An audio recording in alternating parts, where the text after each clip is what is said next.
How you guys doing today? It's Anthony Ganji. Welcome to another episode of Tear Talk. Guys, great discussion today. We're going to be talking about understanding your loved one's career in corrections. I'm going back through some of my older videos, looking at some of the comments, and there are some questions from the outside looking in from family members, loved ones of people that work in corrections who has questions. And in some cases, they're afraid to ask their loved ones. So they're putting it right through our comments section. I believe we've seen some in our Facebook groups. So I thought I could take 10 of them and go ahead, and me and Russ could provide some answers towards these common questions I believe that are asked. Now, remember, Russ hasn't seen these questions. So these questions do have some reflection, some level of vulnerability. So we are going to be totally honest and upfront with our answers. And hopefully, if there's a family member, a loved one that knows someone working in corrections, by us answering this, it gives you a better understanding of what it is that we go through in this profession. And then for those that are in this profession, it also gives you an understanding as well. But with that said, before we go into the dialogue, guys, remember, corrections is a very intentional profession, which means that if you passively allow this profession to get to you, it will. So you always got to kick back. And questions like this that are being asked, these are questions that can actually help you begin the process to recognize a concern and go ahead to do your best to address it. And guys, don't forget, guys, I have books on the market. I listed them in the description. I got books on Amazon, and I also have books that are published by Blue 360 Media. So if you guys get a chance, go to the description, click. And guys, there's books that pretty much that I've written that cover so many areas of corrections, from manipulation to leadership, things for our rookies. I have another book coming out soon for our rookies. So hopefully you find something that you feel that you can utilize at this part in your career. All right, let me get Russ. What up, Russ? Good morning, Anthony. How's it going? Good, Russ. You mind introducing yourself, sir? Sure. My name is Russ Hamilton. I am a former and retired sergeant from California Department of Corrections and Rehabilitation. I am also a former senior juvenile correctional officer. I currently work for a company where we do reentry and rehabilitation work at a local county jail where I'm a case manager, and for a probation department that's also for the same county. I am also the founder of Keepers of Chaos, which is on Facebook, and basically, Keepers of Chaos is dedicated to the brave men and women of correctional law enforcement and to all correctional employees, because everyone needs a little bit of extra help out there when you're working in corrections. It never ends with that aspect of it. Yes. Now, guys, remember, guys. Russ, even though he's still active right now on the rehabilitation side, he did retire from the CDCR a few years back. So we have to look backwards, because even me, I'm in prison management, but I'm not on the floor every day. And even though I have my own little personal battles, I think I could safely say it's nothing in comparison to what our frontline heroes are dealing with every day. So we are going to have to reflect. So even though these questions are asked in present tense, we may be using was a lot or were, just to let you know, because again, this is maybe a little bit of a look backwards to us, but it's good because it shows we're able to relate. And then maybe me and Russ need to kind of remind ourselves a little bit of what the frontline staff could be going through, especially nowadays where it seems to be a little bit more extreme. So the first question, Russ, I'll ask you each question. I'll have you answer, then I'll just go ahead and put my input afterward. I'll put my input afterwards. This way, you're not affected by what I have to say. And if you feel that you want to add something to mine, just say, hey, Gant, I want to add something to that. I like how we do that. All right. So the first question, Russ, I got, and if you could make it present day, that would be great. But I know we have to look back on these. Is it hard to walk into work every day knowing what could happen to you? Oh, when I think about that, I think that, there's an effort, right before, you actually, walk into the facility, where basically you're starting to steel yourself to the process and make sure, that your head is in the game. I don't know if I would say that it's hard. I would just say that there's a necessary process that you have to go through to make sure that you are present in the moment and that you're ready to respond to the things that happen. And I think it varies somewhat with whatever your specific shift task is for that day. You know, I've had shift tasks, shifts, and other assignments that were, you know, more critical or more difficult at times, where, you know, maybe you would be, you know, a little bit antsy about just about what was going to go on. I'm not naturally I'm not naturally a morning person at all. And, you know, I had this one job lasted for a few years, as a matter of fact. And, you know, hit the gate in the morning, and, you know, the first rattle out of the box was, you know, I would have, you know, several hundred inmates, you know, streaming into the chow hall. And the first group of them, were always the extended term inmates, you know, 15 years or more, that were in reception. And then was the second group of them were the triple CMS. Back then we used to call them JCATs. And the way that just used to go, it was just, I mean, so much intense chaos from the very beginning that sometimes, yeah, I would say that it's just, it could be difficult.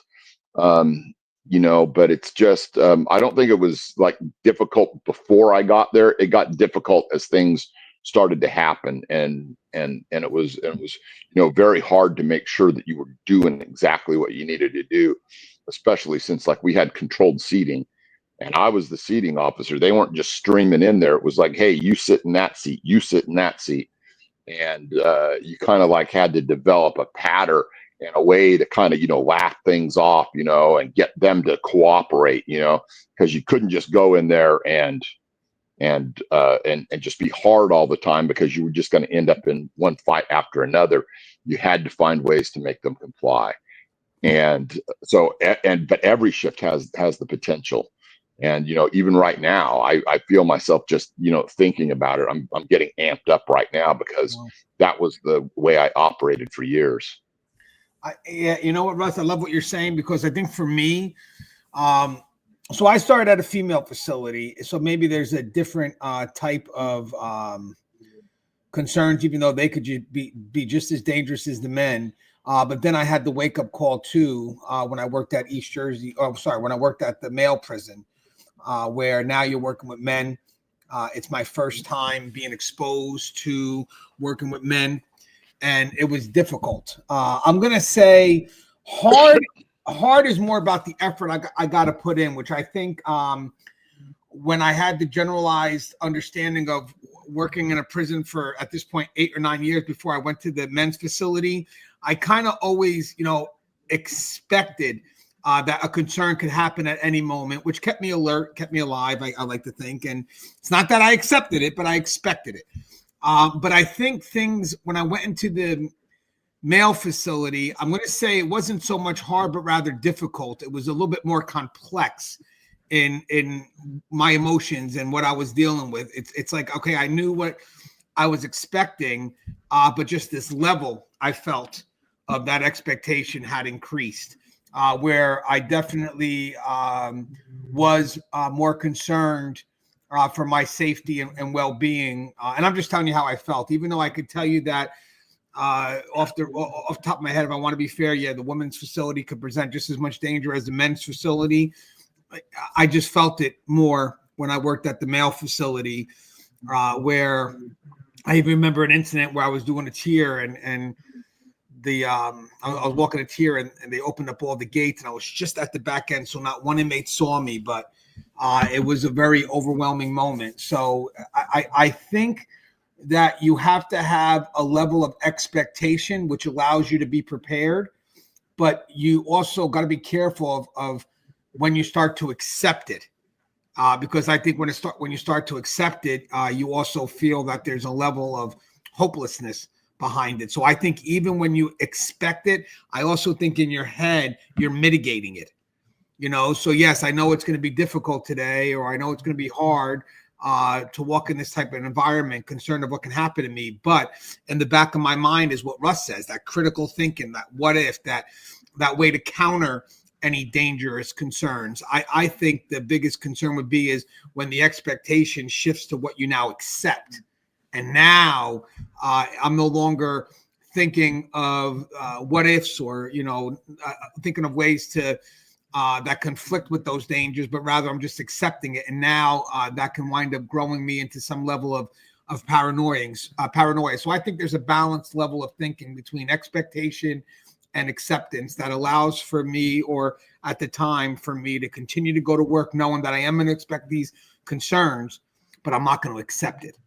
I know that these are the routes I can take. So if I ever shifted towards that negative way, that negative perspective, somewhere along the line, I would reinforce it positively. So I guess I would not reinforce it. Sorry. I would challenge it in a positive way by expressing, in my own mind, my resources and my trust in my peers, or whatever is to trust in the facility, whatever I got to keep me motivated to go in there. Does that make sense, Russ? Yeah, it does. It's it's a matter of preparing and being prepared and mindset. Every time, and it's just because you're gonna encounter stuff, and you're gonna encounter stuff every day. Whether it's an inmate that's just being recalcitrant and doesn't do what they want to do, and they're choosing to do this in front of hundreds of other inmates. Or even if it's just a one-on-one interaction where someone threatens you or threatens someone else or starts a fight, and it can be endless. Yes, and guys, I mean, as I said, it's good to have this dialogue because we may not even know what's a concern, but the last thing you want to do is kind of lie to your family and find it to be safer just to tell them, no, I don't worry about it because it's perfectly safe. Or you don't want to get caught where you just want to say, man, it's not safe. I don't trust this place. You don't want to get caught on those extremes. That's where you got to self-reflect, find the balance, and give your family an answer that they can trust in. I think that matters too. So the next question I got, Russ, if you don't mind going first again, is how do you keep yourself safe in such a dangerous environment? Okay, so we talked earlier about mindset, and so the mindset is where you prepare yourself to have to deal with an eventuality, because it may not be today, it may not be tomorrow, but it may be down the line. And so the first thing that I would always do is I was getting ready to actually start and interact, is I would make sure that all my placements were good, right? And so I check, okay, my gas, it's ready, my baton is in the right position, I have my handcuffs, I have my keys, I have my vest, and then usually also I would have to have some munitions, so I have a couple of chemical grenades. And from that point forth, you get ready to walk out there and do what you need to do. You make sure that you know where your resources are. Oh, okay. So, okay, both of my housing supports, they're down there in front of, Bravo section or whatever it is for you. And then, you make sure that, everyone is ready and that you're ready to start whatever it is you're going to do. If it's more of a, like if it was our third shift, we'd be getting ready to lock up, do our first count, and then serve dinner. If we were if it was second shift, we'd be up and ready to start doing breakfast. That would be the first rattle out of the box. And that was the shift that I was probably the most on. I always thought it was the most difficult because of breakfast, because something was going to go on, and not necessarily something bad, but there was just going to be drama of some kind. And so when you're prepared, when everything is, when you're ready to respond, where all of the pieces that are on the board, then you're ready to deal with them. And that's both a personal way to get ready, but it's also a teamwork effort, because everybody else has to be ready to to respond and do the things that they have to do too, because we have a program to run, and it can be that meal, and then it can be recreation, getting people to medical, and it's just this really complicated dance, that's complicated not by the number of things going on, but the number of things that can happen to the things that are supposed to be going on. And I think that that's the best way that I know to put it is that we're just ready, and we're able to function, and we know what to do, even if something crops up. Yeah, and I love that, Russ. I love the knowing where it is, that the tactical side of things. I'm gonna kind of lean in on what you said also about the emotional side. What's funny is I was never a fire starter in corrections, and if people don't know what that means, that just means it's an officer that stirs up stuff. I was never about that. I was more about just trying to get to go through the day, the least amount of problems, especially as I became more senior. At this point, I knew I was comfortable in handling conflict, but I really didn't want conflict. I mean, who does? But I was comfortable in handling it. So my efforts would always be trying to resolve it and not agitate it. And it just didn't really work well with fire starters. And we've done videos on that before. But I will say this. I think control of yourself and who you are really does matter in corrections, because if you can't control yourself, control your emotions, control that anger, you're going to be seen as someone that's probably going to get themselves caught up in something physical. Because you have to make an effort to de-escalate yourself before you could de-escalate a situation or de-escalate somebody else. So you have to know that it's not personal, it's professional, and to do what you can to maintain that professional standard. Because the last thing you want to do is to put fire into the situation that's already burning. And I want to mention something where I kind of learned that lesson as well later in my career, not just as an officer, but in prison management. I was out with some family and friends, let's just say that, because I don't want to pinpoint who the person is, but I don't even know if they watch it. So, but I'm not going to drop names. And let's just say I was out with them sometime during my lifespan. So we can't pinpoint a time. And we went somewhere located in Earth. So we can't pinpoint a location. I just got to be very careful that, I don't want the person, if the person does watch it, to know it's them. And by the way, when I send them, could be he, she, whatever it is. I want to make sure I don't want the person picking up on who it is. But with that said, we were having a discussion, and I was already in prison management, and this person was still a frontline officer. And I don't know if they knew what I did at that moment, because they were a friend of a friend. Let's just say that. So they were talking about what it's like to work in their county jail. And all they did during their discussion or sharing the story with the table was kind of paint them as a badass. That they go in there and they pretty much tell inmates what to do, but it was very aggressive. They don't. He's pulling inmates off the bed. It was very upsetting to me as just someone in prison management. But I think even if I was an officer, supervisor, whatever it is, it's like I would be upset with it too, because in my mind, one thing is highly likely you're doing all that like you're telling us. But either way, even if you were, I wouldn't want to work around you. So with that said, that's a person that's inciting it. So as I'm listening to this person just going down these dorms and pulling people off the bed and just riling things up, my wife's kicking me under the table because she knows I'm going to say something, and I did keep it peaceful. I did mention something where, to be honest with you, I really don't think that's the way you want to carry your authority.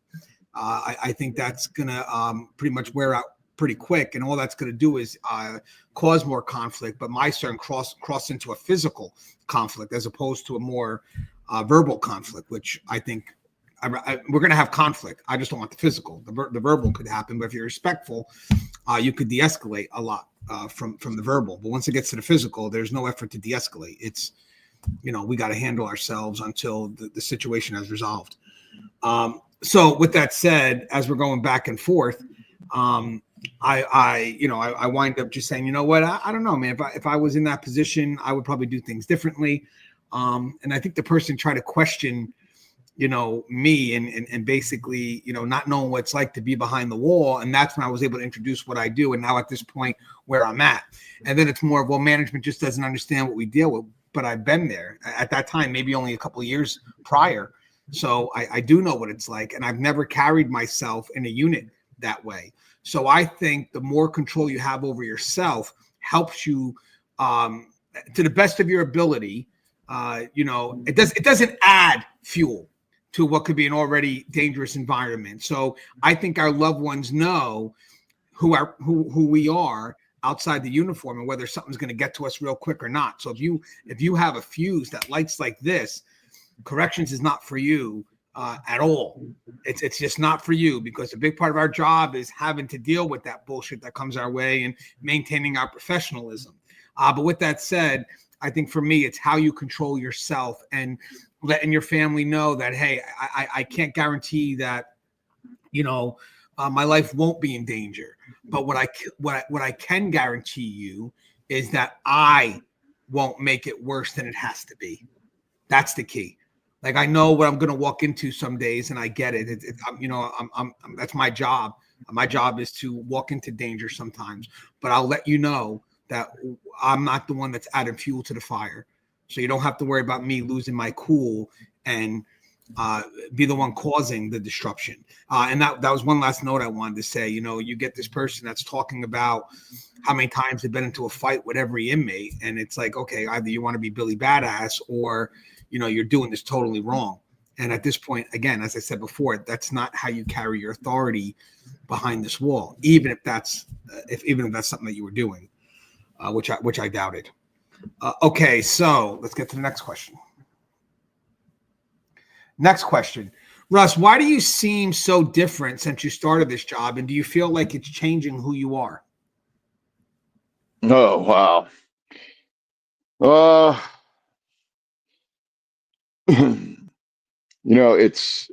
It's different. I would say, it's different for people that, may actually have known you before you started. Most everyone around me at this point in my life, it's more about they already know who I am. I think that there's some aspects of that. You're going to be changed because you're going to have to become more vigilant. You're going to view things more with a critical eye. A lot of us get to a point where we start seeing something. We're out there on the street with our family and stuff, and we get quiet. We start looking around and checking things out, because I see things starting to develop and happen all the time that the people around me never see. Everything from potential fights to people dealing dope or acting like they're dealing dope to potential domestic violence stuff. And because you're so sensitive to it, even if it's things that don't erupt or come to fruition right there, you still start putting yourself into a position where you can either respond or withdraw yourself from the area and your loved ones. And so that changes the chemistry of at least your outward and probably to your inward. But I'll talk about the outward. The outward, excuse me, the outward way in which you conduct yourself. And so people that have known you for a long time are gonna be sensitive to that and see that there's something different in the way that you're responding to your environment, and that's all predicated on what our expectation is of what the environment's going to be. I think that there's a mental health aspect of that we can put ourselves into a position where we're not healthily responding to our outside environment, because we're unable to distinguish between the two. But you have to act in the capacity of the person who you are at that moment. On the inside, you should be acting as a correctional officer, in the capacity of a correctional officer who also happens to be, a husband and a father and a good guy on the outside, or whatever it is. When you're on the outside, you have to be acting in the capacity of that good guy and a father and a husband who also happens to be a correctional officer. And so when you're doing that and you're making sure that you're acting in the capacity that you should be at that moment, I think that that's a better way to try and be. But people are still going to ask you why you've changed, and I think it's worth the conversation to be able to introduce that and be able to talk about, hey, this is the environment I'm at work, and sometimes it becomes difficult. Yeah, and guys, I got to add on this one. So this is your loved one speaking to you. So this is the person that knows you the best.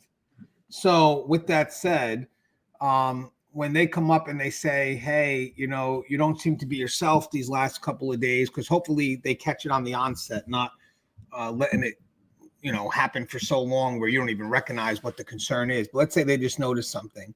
The key is you have to approach that situation with them with a state of curiosity, not judgment. They're not judging you.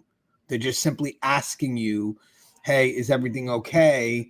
I noticed you're not yourself." And then I would go as far as, asking, but again, from a state of curiosity, not from judgment. What do you mean? What was the incident that makes you think I'm somewhat different? How am I different?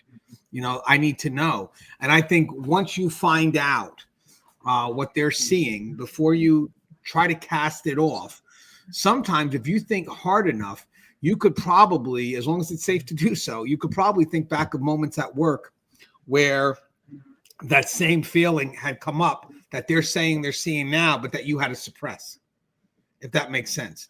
So like at work, you're dealing with something, but as Russ said, you're that correctional officer first, so you're maintaining professionalism, but there's something underneath the surface that you have to push down in order for you to keep that professionalism going.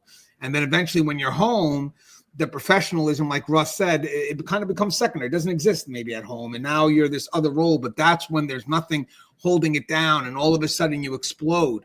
And I think once you recognize what that feeling is, then maybe you can go back and realize, what happened at work that could have caused that feeling.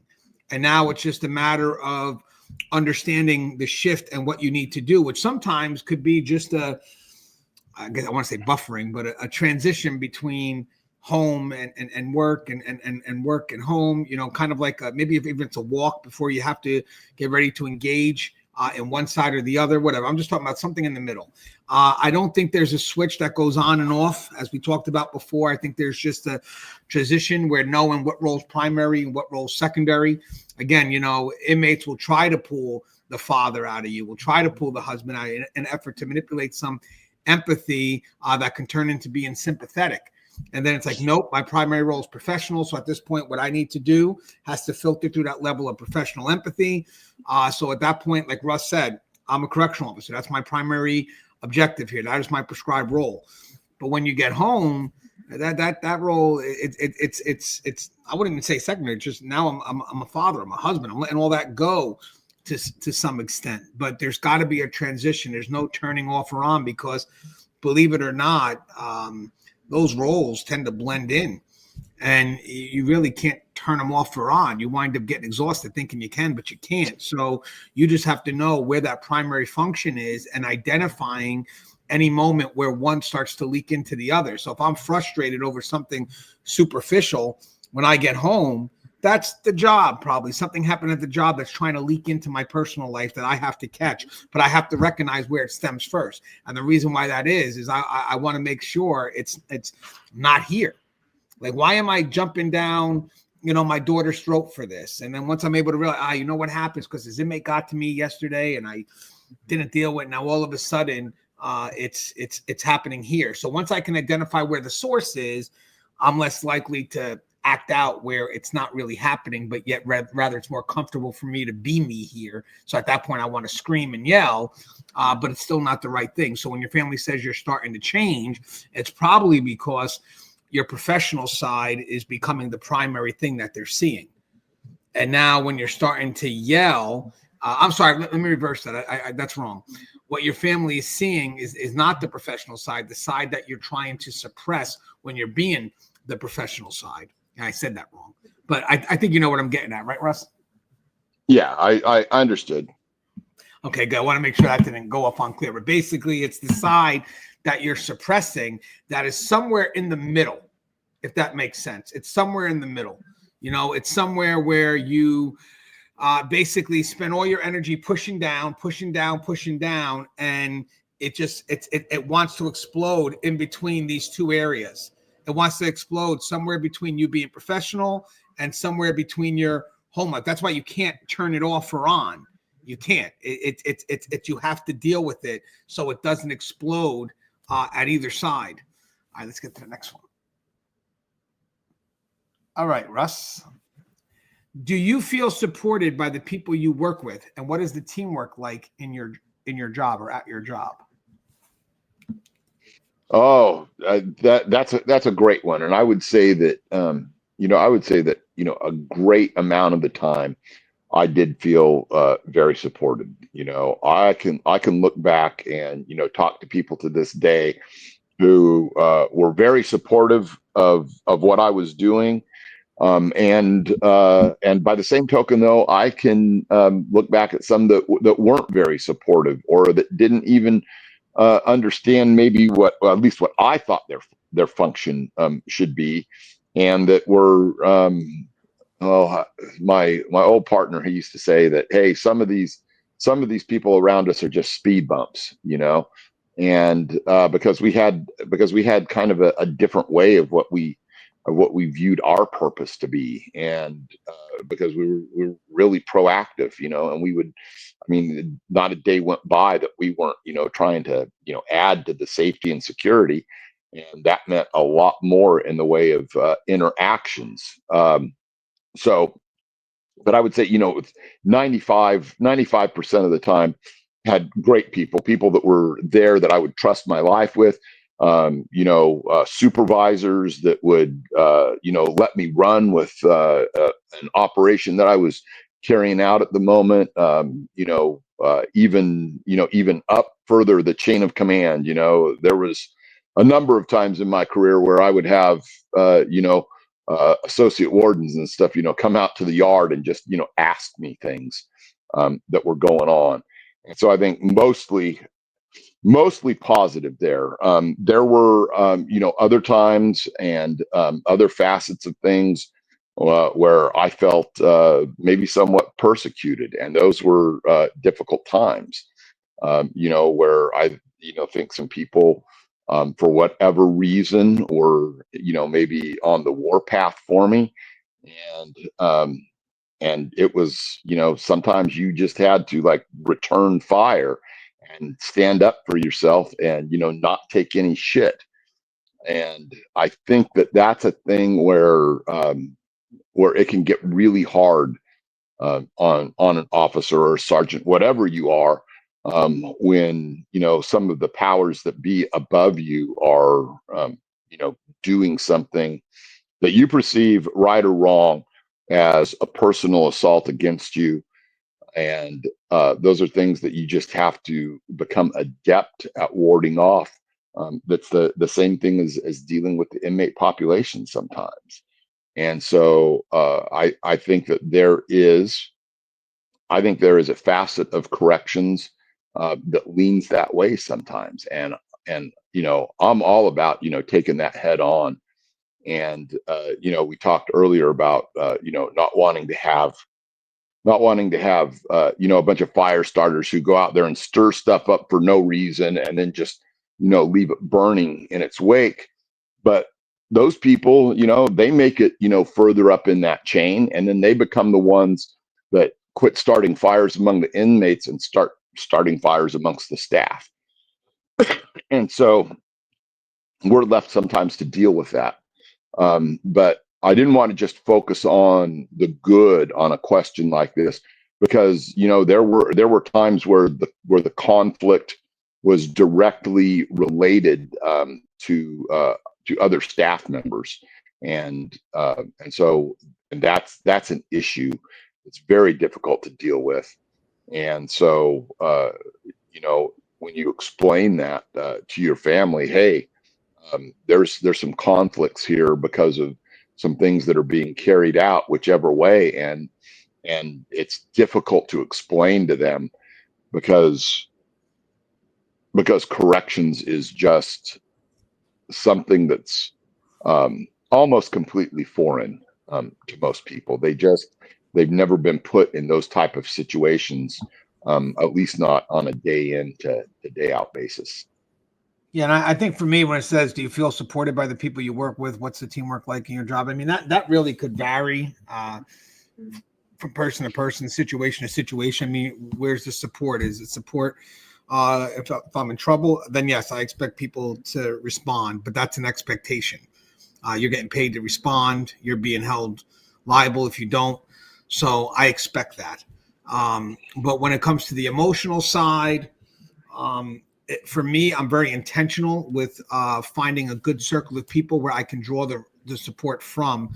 And they're people that are usually like-minded, people like myself. And then when it comes to teamwork, yes, I think there are partnerships in getting things done in which I feel that I'm not alone in doing that. And the moment if I do feel like I'm alone, then I will go ahead and confront it. Like Russ said, I'm not going to sit there and allow that to happen. If I feel like I'm doing a grunt of the work, then I am going to do what I can to ensure that that's not the case.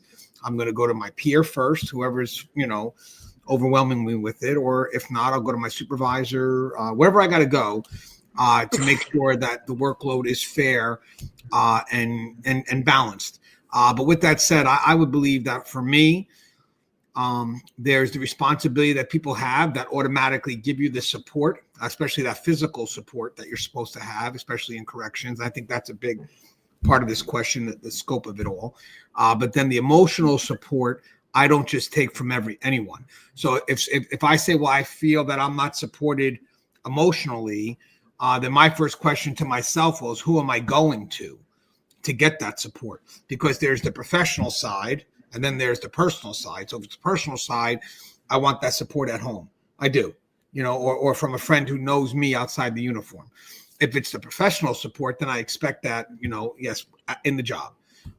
But with that said, when it comes to the support, the first thing I'm going to ask is, who am I going to for support? Because the last thing I want to do is, let's say, go to Russ, who me and him don't get along, and I'm expecting him to support me. He doesn't. This is emotionally, guys. I expect him to support me, and he doesn't. And now I make the unfair judgment that no one's supporting me. Because me and Russ don't get along, I generalize that out as if no one supports me. So then I go home and say, oh, it's really messed up. I don't feel I'm being supported. Oh, why? Well, I dealt with this one officer. Only the one officer? So that one officer somehow made you feel like that you're not supported by everyone. So I'm very intentional when it comes to, seeking fulfillment or something with my emotional well-being. So if I can't find what I need through Russ to build me back up, I could find what I need somewhere else within that job. Trust me. So I think when it comes to support, you can't passively expect it. I think support is an intentional effort as well, knowing where you're going to go and connecting to the people that have the right mindset for what you need. All right, let's see. All right, Russ, why don't you talk about what happens at work? Is it because you don't want to worry me? Oh no, not that much stuff happens. That's no,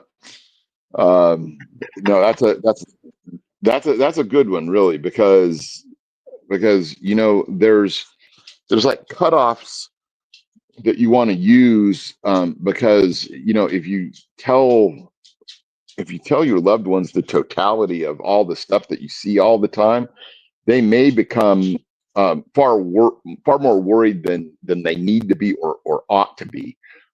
We kind of like we look at the things that happen within our little realm, and it's very distilled down, and it can seem like it's way worse of working conditions that it is, when we're actually very much or often in control of things. You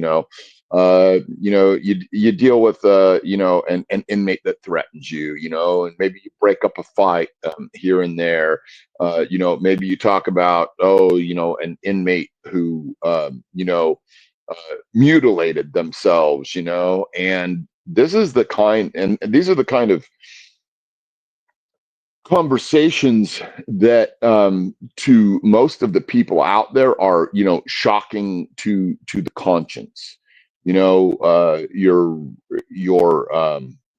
Your average friend, your average spouse and stuff, when you come in and start talking about, hey man, there was a guy today and man, he tore his eyeball out or whatever, not the kind of thing that happens every day, but kind of a collection of things that happen through your career, you know, make you where you're kind of, at least on the surface, inured and immune to it. Underneath, you might have some other issues, um, but but when you start talking about, oh, and I got into a dispute with this inmate, and he tried to take a swing at me, or he came at me, and I had to spray him with pepper spray.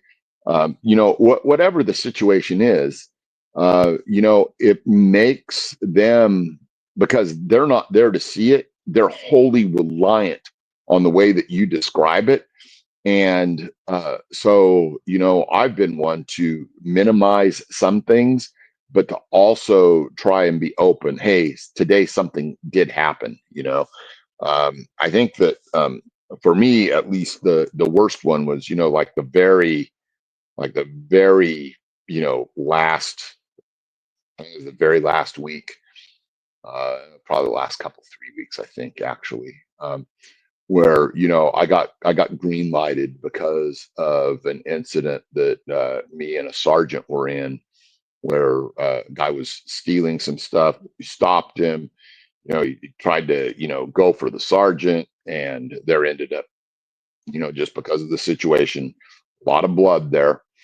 And so the inmates, put a green light out on the both of us, and having to have that conversation, I thought was going to be more difficult than it was, but maybe it was less difficult because the time frames were winding down for everything.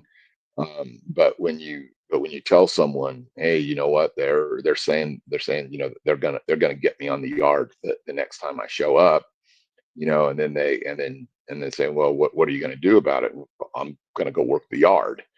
You know, Sometimes that may not always go over too well. But as things progress through that, you got to understand that that's a person who's never dealt with that type of threat before. It's something that's totally alien. And to me, it was just like, okay, taken under advisement. I'm good. I'm good to move on.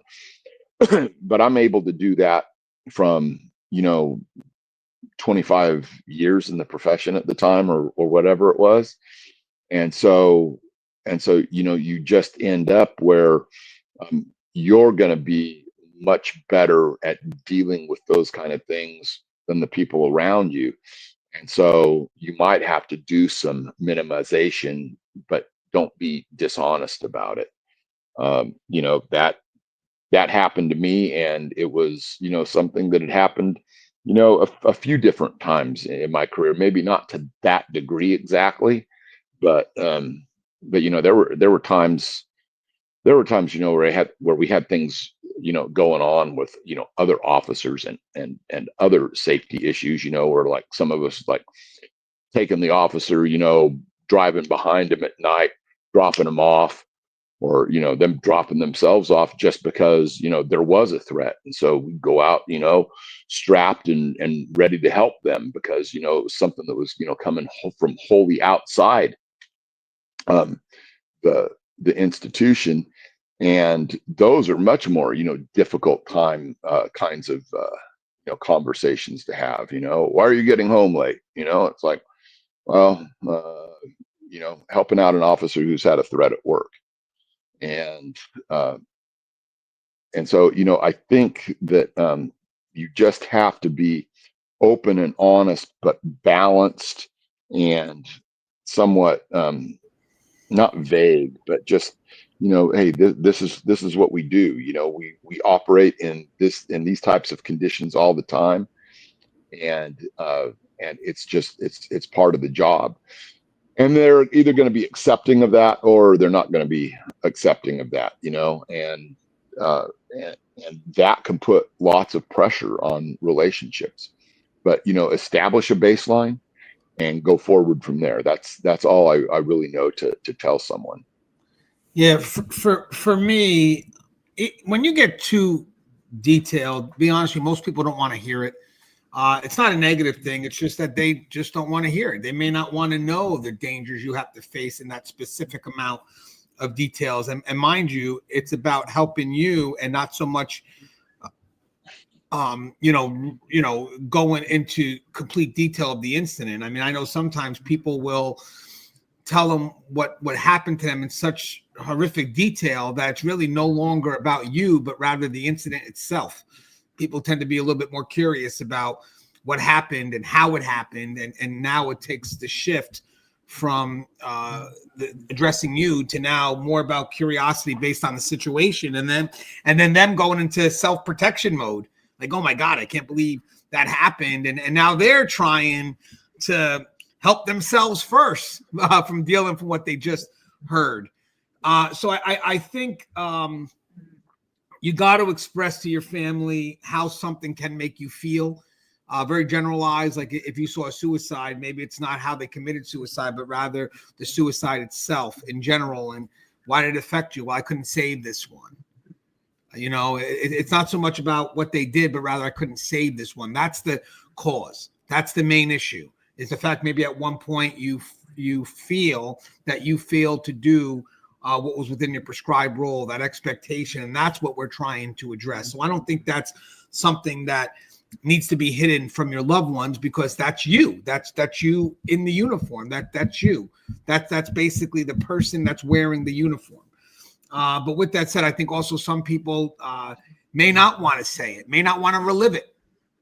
So I'm just going to shut myself down, but that's not good either, because that's going to cause you to shift, however subtly, until your family can't help you anymore, because I don't even know who you are anymore, because I don't shut yourself down. I don't even know what and generally you deal with. You see, like, it's funny because with families, they want to know what you dealt with because they're curious about you.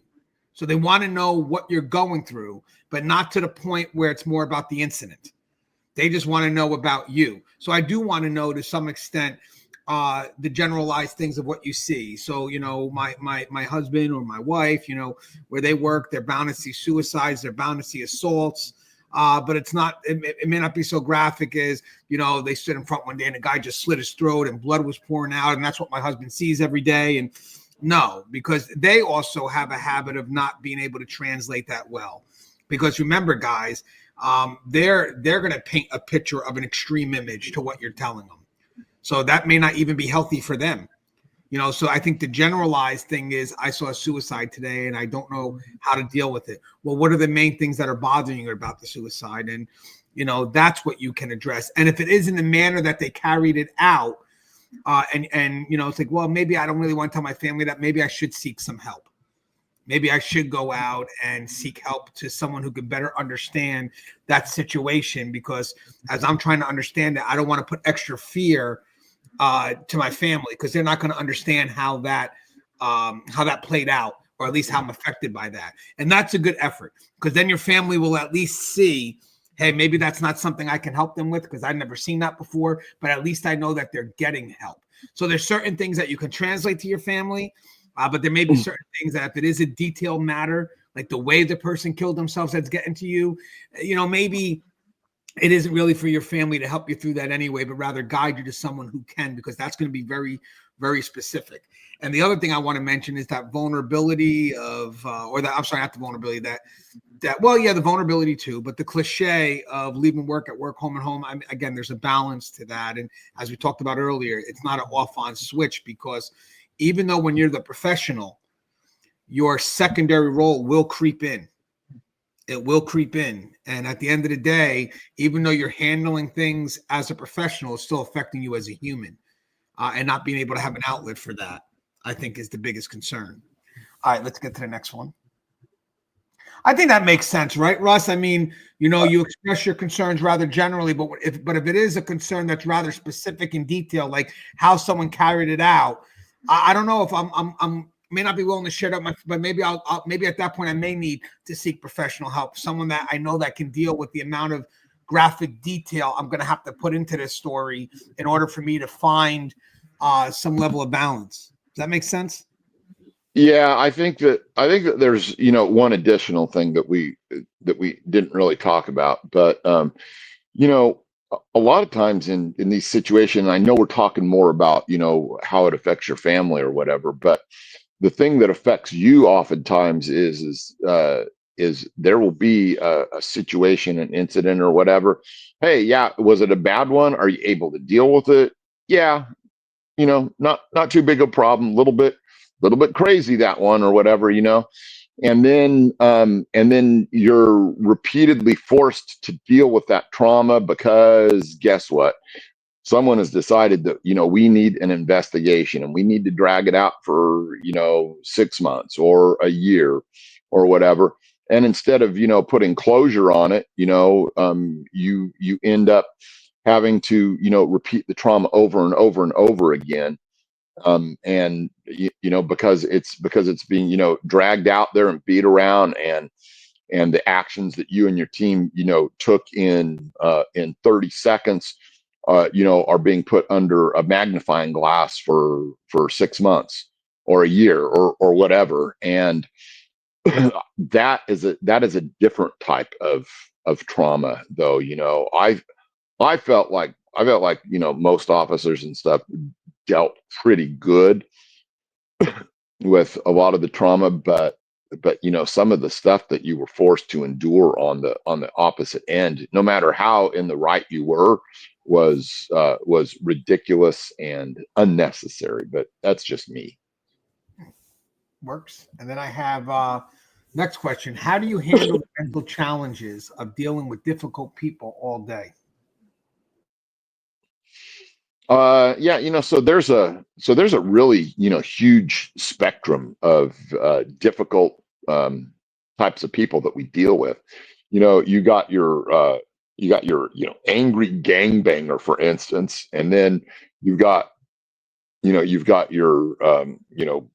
mentally decompensating, you know, crazy individual who nothing is going to work on.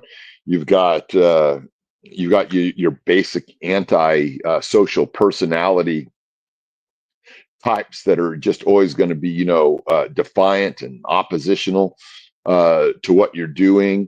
And it's being able to switch gears, and be able to try and find an effective tactic to get your way through it. Because here's something that some people may not like out there is sometimes, I would even say that a lot of times, at least, maybe that's not quite the right proportion, is there's no right answer through. And you know I see people sometimes project themselves. Well, I could have de-escalated that. Could you really? It's a difficult thing to be switching around to all these gears, and to try and find a way through.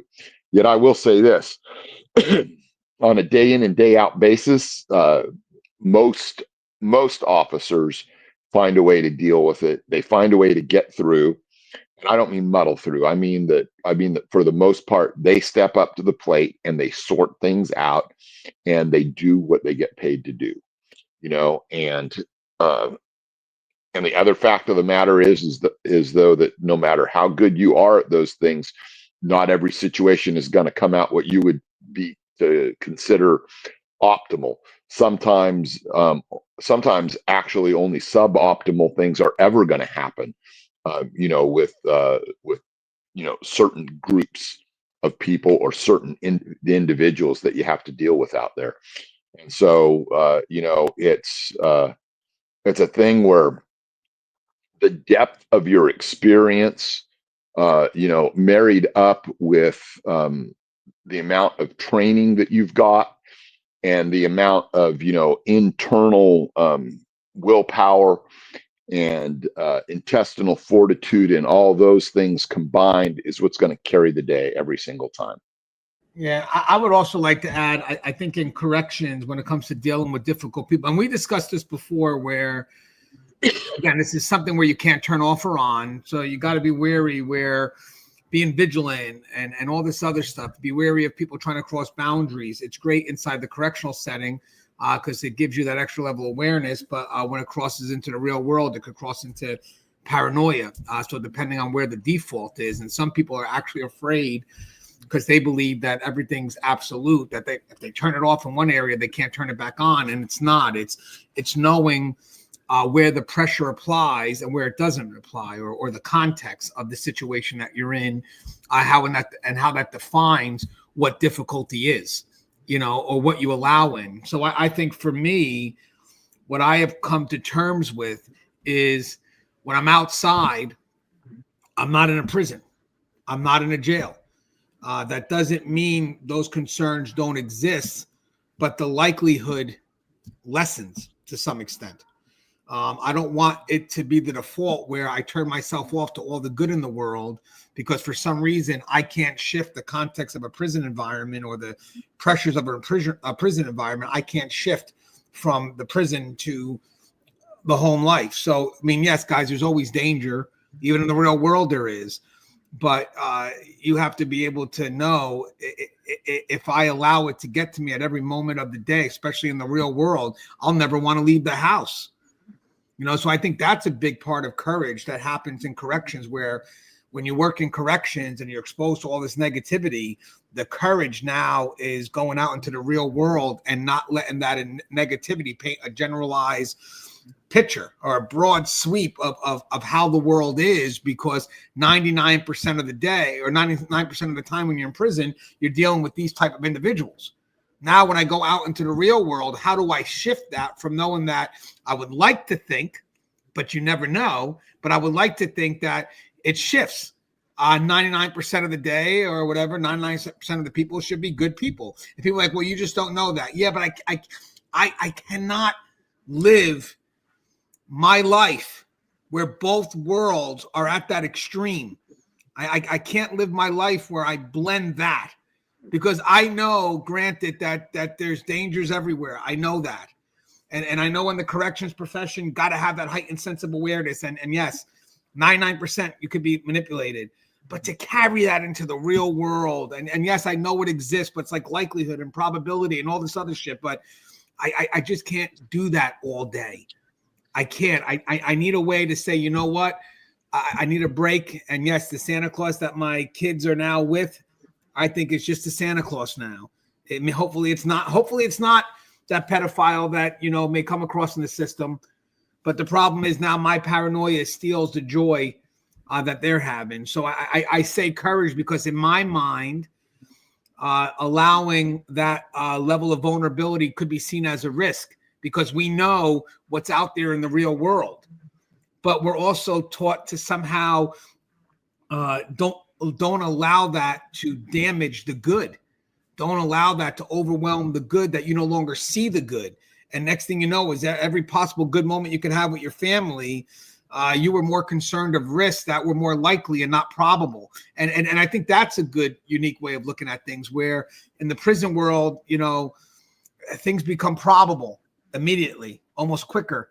But when you're out in the real world, it's more of a likelihood.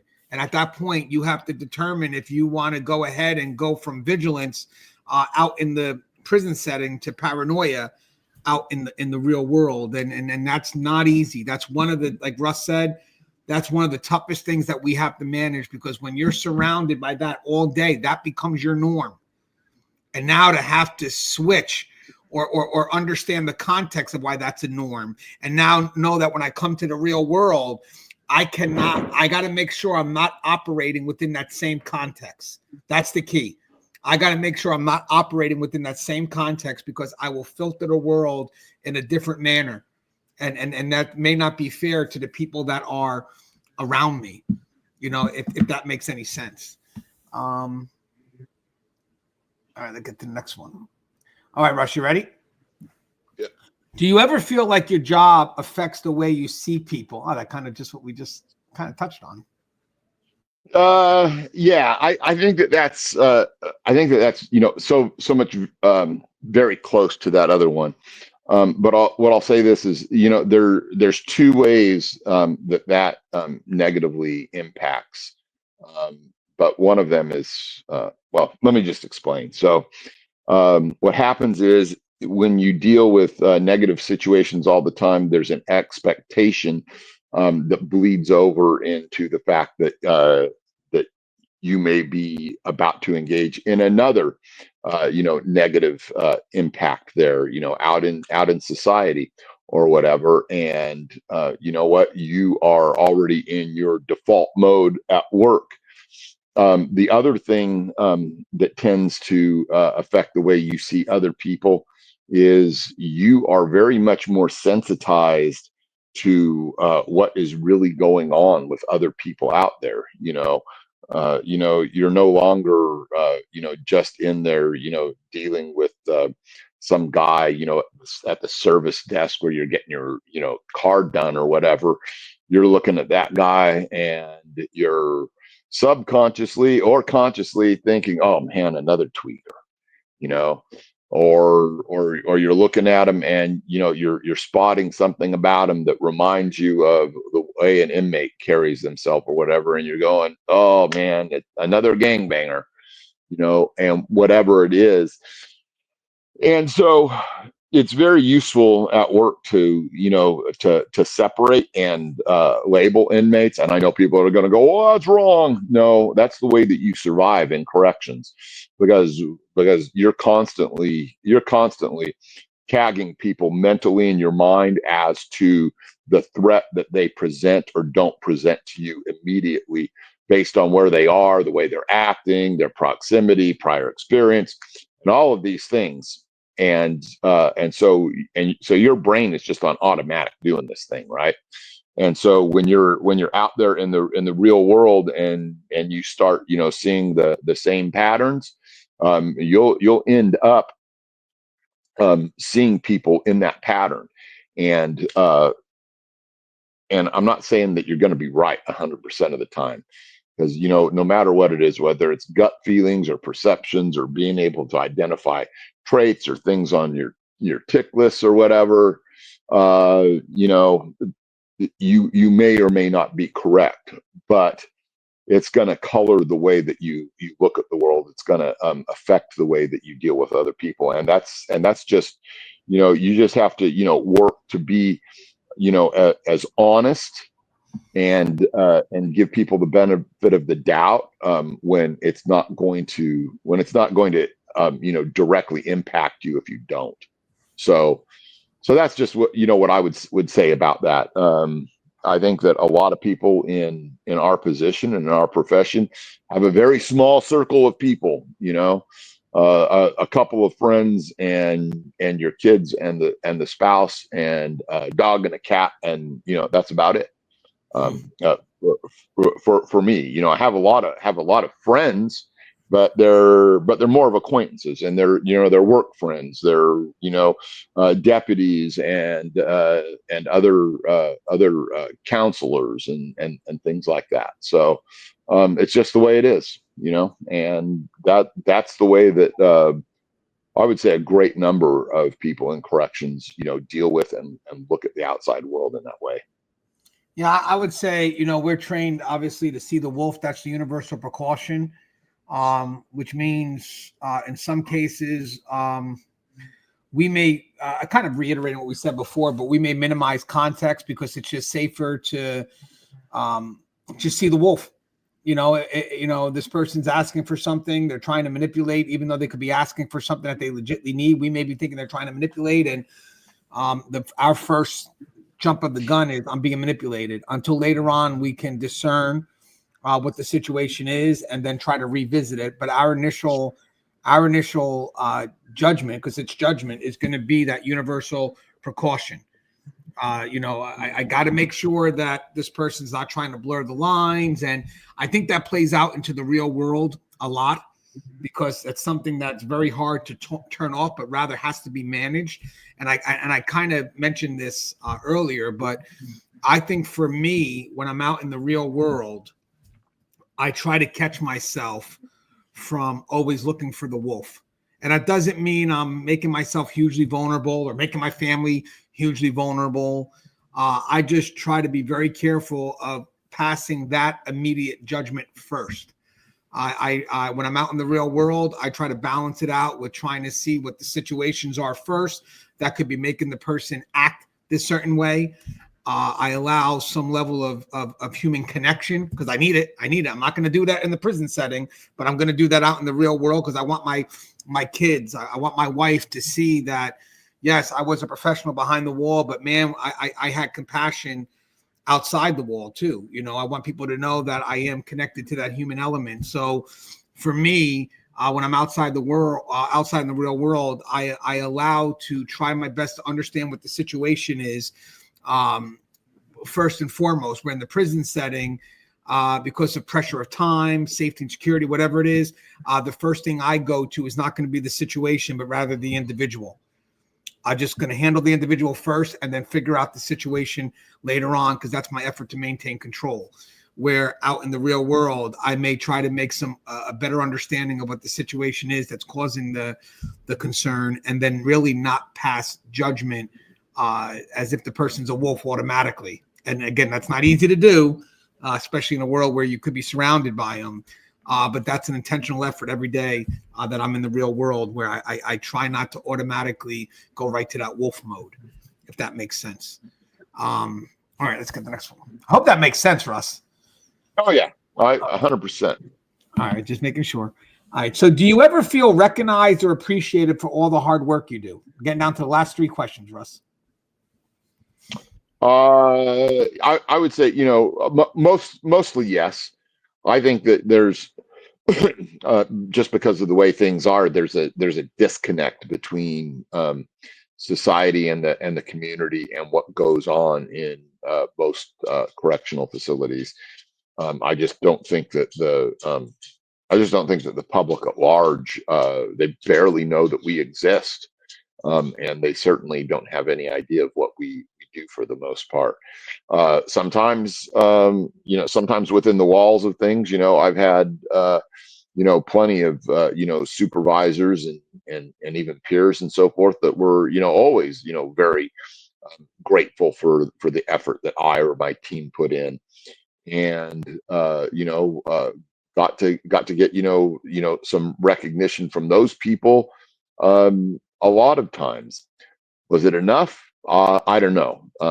Kind of like for me, I came to realize early on, the person that stares back at me from the mirror in the morning has to kind of be the one to set the benchmark, and that might be a little bit sad or distressing for some people, but you have to be able to understand and tag the value of the thing that you do. And then sometimes you have to be the one that assesses and says, good job. And that's just the way it is in corrections. And if you at least do that for yourself, you're not going to be as reliant on,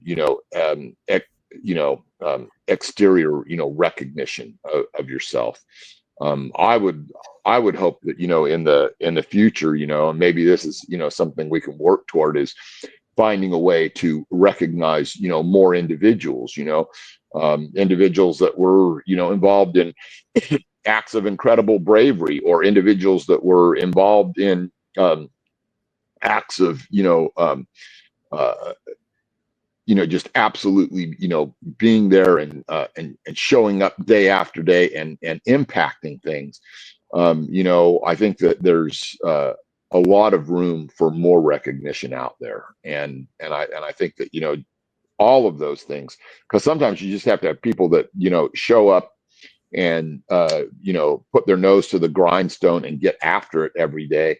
And it's easy to miss those people, but they're so important to the functioning of what we do. And I wish that more supervisors and more administrators and managers would focus on that, and just see what's really going on, because there's a level of anonymity that you have when you're in this profession, because everything is contained within those walls.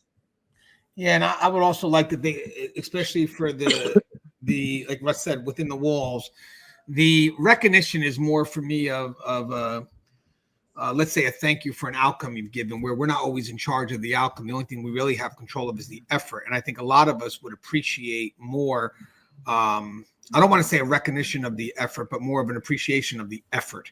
Maybe that quiet appreciation that's not done on a public platform, because at the end of the day is when you're thanking me or trying to recognize me on a public platform. I mean, it's hard for me to believe that you're really truly thanking me, or you want to be seen as thanking me, if that makes any sense. I like the people that talk to you privately when you don't have the outcome that you want, and appreciate you for doing the effort, because they know that the outcome's out of your control, but the effort is what matters. So I would think that that's where we have to create a shift right now. I think appreciation is worth a lot more than recognition. Recognition's based on an outcome, and you're judging people unfairly, and then all of a sudden they feel less than themselves, and they start to feel that they are total control of the outcome when they're not. When at the end of the day, it's always about intent and effort. Are you leaning in? Yes. And then coming back privately and put my arm around Russ's waist, because Russ is like 6'10" and I'm like 5'0". So put my arm. I wanted to put my arm on your shoulder, but the scenario didn't paint well. So basically, I'm gonna put my arm around Russ's waist, wrist to Priya, but put my arm around. But basically, the point is just say I appreciate you. And sometimes it's just a silent appreciation. It may not even be specific. It's just I've worked next to Russ long enough, so Russ knows when I say that it matters. Because Russ knows that when I say I appreciate you, that's appreciating everything that Russ has done, success and failures. Where if you get that thank you from someone that you barely see, but they only sit up top, all they're doing is, in my mind, is thanking the outcome, because they're not there every day. They don't know the hustle and bustle of what you're going through to make something happen. At the end of the day, an outcome went the way they wanted. Let's thank them. Okay, that's fine. And that will die out in the moment. Once that moment passes, it's done. But, if I know Russ and Russ knows me, and maybe randomly one day I come in and maybe Russ is having a bad day because something didn't go the way he wanted, and I come back, man, I appreciate, man, I see you running around all day. Russ absorbs that a bit more, because Russ, like Russ said, our efforts are not always seen. So when someone comes in that knows who we are and that we know have seen our efforts, because that matters too. An appreciation from someone can be very superficial if they don't know me. So I'm not willing to accept an appreciation that's just vanity wise. You don't even know me. You don't know what I do every day. You're not here. You don't know. So, I think an appreciation from your peer may even carry a lot more weight than appreciation from someone all the way high up on the chair, because Russ works with me every day. So when Russ comes up, who's my senior officer, and comes up to me and says, man, I appreciate what you do. Russ is telling me, man, I appreciate the grind. I appreciate the blood and sweat that you put in this place. And then I may just turn around and just quietly say, Russ, hey, I needed that. I needed that. Now, someone else that doesn't know me can say the same thing. It's like, you don't even know what I do. All right, whatever. But I think that matters. But I say for the most part, again, I'm not going for recognition. I'm going for appreciation, and I feel it. I do. I feel it. Because here's another reason why I feel, especially in the management position, is because I don't want staff to only judge me by my outcomes. So they know I tried. They trust in my exhausted effort. I don't have to prove myself every day. And guys, that's one last thing I want to mention. When you don't feel appreciated for your effort, you wind up exhausting yourself improving the efforts, because I can't get the proof from the outcome. I can't produce it. So now I'm overwhelming myself with trying to prove to you something that I tried something. And at the end of the day, it's not so much about appreciating the work you do, but appreciating you as a human being. That's what it is. I want people to know that. Appreciation is really appreciating you, what you bring to the table. That's what it is. It's appreciating you, where the thank you is more like recognizing what you've done. The recognition of what you've done. All right. So I think the appreciation matters the most. Two more questions, Russ. How do you manage stress of the, let me fix that. It's supposed to be, how do you manage the stress of your job without letting it take over your personal life? This is to me, it's like, there just has to be a simple intentionality in what you do, and part of it is going to the job, showing up, doing the things that you need to do there, coming back home, doing the things that you need to do there, and then taking a few simple proactive measures. I see a lot of guys who, it's just always going to be about, oh, they're going to hit home, and then how are they going to deal with home? Oh, they're going to crack a beer, and I'm not saying that, one beer is indicative of a problem, but it could lead to problems, and it can be proof that, a problem is on the way. So, deal with the things that you need to deal with at home, deal with the things that you need to deal with at work, and don't unnecessarily burden yourself with having to, overcome some kind of, alcohol or substance issue. I deal with alcohol and substance issues all day, every day inside the inmate population, and it's so detrimental to them, and it's equally detrimental to us. we should not be we should not be looking to solve our problems through those particular areas. There are other things that you can do, and one of them is, man, have some really good pro-social hobbies. Really make sure that you take care of your body, eat healthy, and expend a lot of energy in the gym. I know it's hard to do, when you're caught up on mandatories and stuff, but find some way to stay, involved in strenuous physical activity, whatever that entails. The other day I got up and I did, 2.5 miles on the stairmaster, and then, ran up the mountain and did a 4 mile hike. And yeah, right now I have your typical 8 to 5 job or whatever, but you know what? I still made time to do all of that. And so if you're plugged in and you're doing, pro-social hobbies, and you're plugged in, to the community, like we go once a month to this pancake breakfast thing, and try and just be out there and doing something, the stress from the job will find a way to alleviate itself, right? But if your idea of getting away from the stress just involves alcohol, and I don't care what anyone says, just a bunch of rowdiness and partying and emulating the inmate lifestyle, it's going to come back around, and it's going to boomerang, and put you into a hard position, one that you can end up getting fired, or even lose your liberty, or any number of things. But it's really simple, and this is the kind of thing that, when I deal with the participants, on my caseload, they just can never get away from that. They're always having to do something in addendum to modulate their emotional state, because they pick antisocial friends, because they choose to, take drugs, because they choose to take, alcohol, and just, otherwise put them in the path of a bullet that's always going to catch up to them eventually. Yeah, I think I had a recent discussion with a good friend of mine. We talked about stress and how to manage it. And I think the biggest thing is, once you recognize that you feel stress, now you got to understand how that stress is impacting your mind. What's the thoughts that are going on in your head. I think one of the things that we talked about, and this is very general, so you're going to have to kind of see how it applies, is sometimes the pressure of stress forces you to either or choices. There's so much pressure going on that from the stress, that you limit your choices, you limit your you limit where you place your energy. Like for me, I always tell people when you're going through something stressful, you have to ask yourself, are you adding to that stress?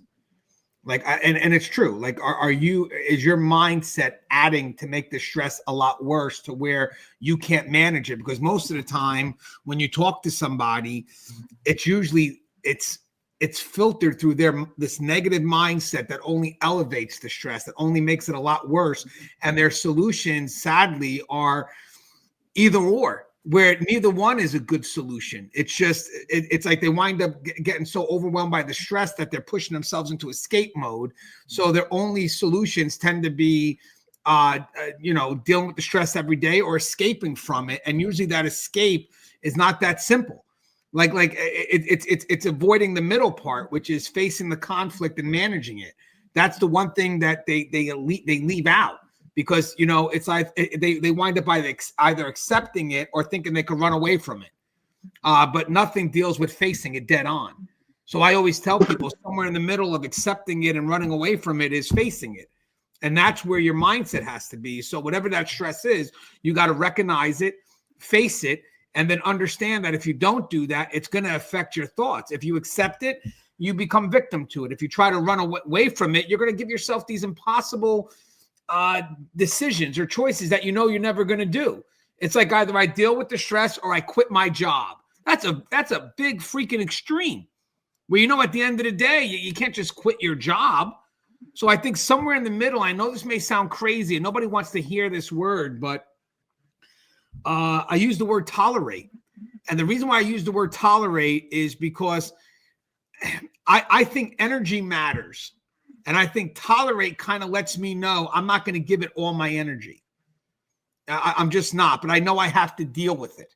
So I think tolerate is some level of me having to deal with it that actually starts to put me in a better situation where I'm not accepting it, nor am I running away from it. And then once that happens, Russ, I truly believe that I start to be able to manage the stress. And then my choices, like you said, Russ, are no longer either or. Like maybe I just need a break. It doesn't mean I have to leave the job, but maybe I can find what I'm looking for here while I tolerate this. Because here's another thing. If I know that I either accept or I escape by leaving the job, but I know that leaving the job is not going to be an option, it puts me right back to accepting it again. It puts me right back to accepting it again. So I think a lot of people, in an effort to avoid conflict, avoid stepping up and doing what's correct, is they either look to accept or look to escape. And I think in the middle ground here is face it, deal with it, and watch how this happens. Watch how when you start to face it, you start to see options that you never thought of before. But it starts first with, if you're afraid of the conflict, if you're afraid of going at it head on, and sometimes this has to be done safely. Sometimes you may need that professional help. So again, I'm only talking about this generalized because I don't know what it is you're dealing with. I use the word tolerate first. Tolerate at some point allows you to deal with it to some extent as you try to figure out what your next step is going to be. But again, this is hard. It's just something that we know we're going to have to deal with, but rather I just don't want us to accept it. That's the key to where it's hopeless, because then we don't look for ways to either manage it or, maybe we don't have to deal with it. Maybe there are other options. We just don't see it because we feel that we've trapped ourselves to these either or solutions. All right, let's see. Last one, Russ. This is a good one. So now, mind you, Russ, let's pretend I'm your loved one. So this is me asking you the question. So when I say I is me, the person asking the question. What is one thing you wish that I'm your loved one, understood better about your job?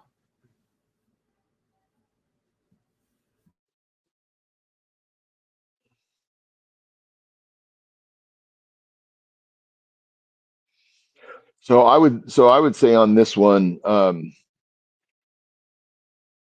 this is something that I wish everybody understood. My wife, my kids, the public at large, is the amount of value that's inherent in what we do in corrections.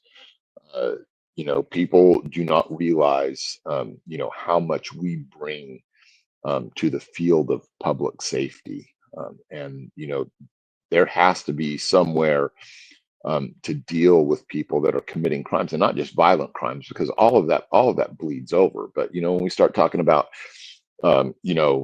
drugs, and especially the dangerous drugs, and we start talking about things that people generally only think of affecting life quality, but burglaries and auto theft, and all of those things um, are really things that we help insulate society from in a way that really truly matters. More and more, the worst of the worst of the worst are what we have inside of our prisons. It's what we have inside of our jails.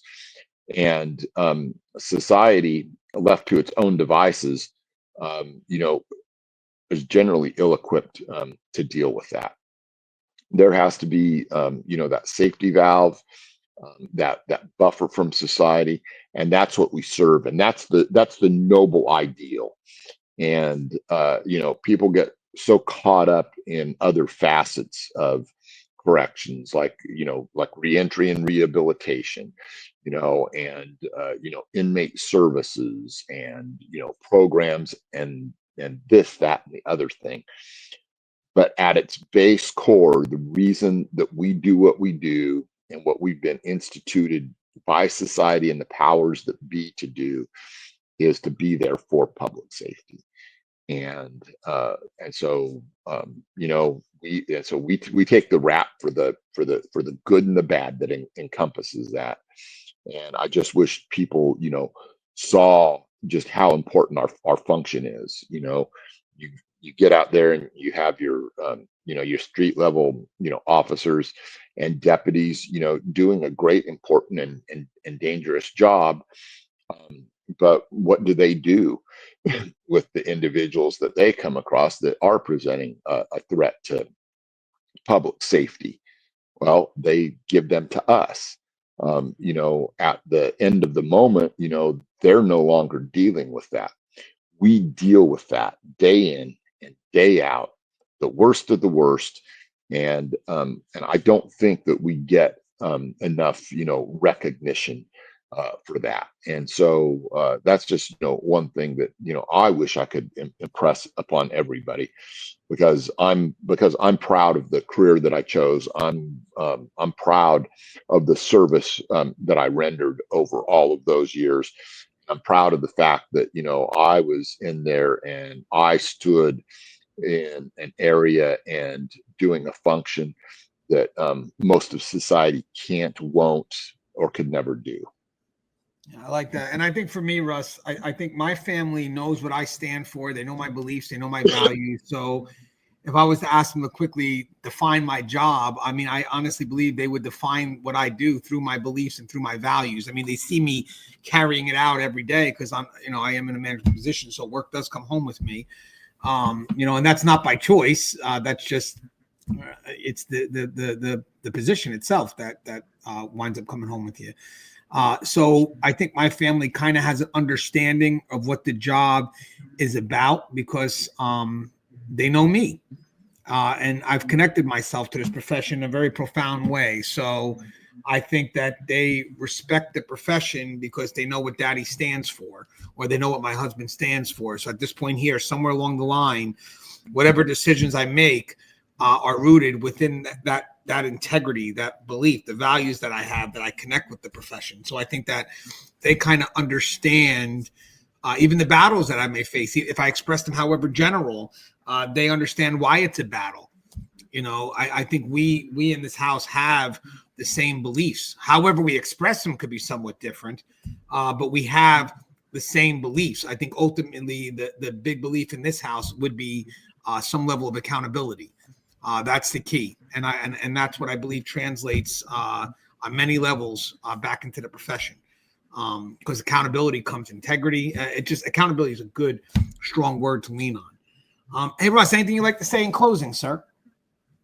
Nope. I think that was a great show. I hope that everyone out there, gets something out of that. Maybe it's something that you could say, hey, family, you should watch this. It kind of like hits home to me because sometimes explaining things to people in the first person is difficult, but sometimes when they hear it from someone else, they start to clue in a little bit better. And I hope this maybe serves that function. And that's the goal, guys, to kind of, this dialogue was about, let's make it personal. Let's see where it goes. And again, we never know where the dialogue is going to go. So we're kind of just building through the discussions. Hopefully you guys enjoy it. And hopefully, it's something you want to share with your loved ones. As always, guys, the show is Tear Talk. If you haven't, please subscribe, interact, engage, comment, hit that bell. Bell's going to notify every time I post a video. Stay safe.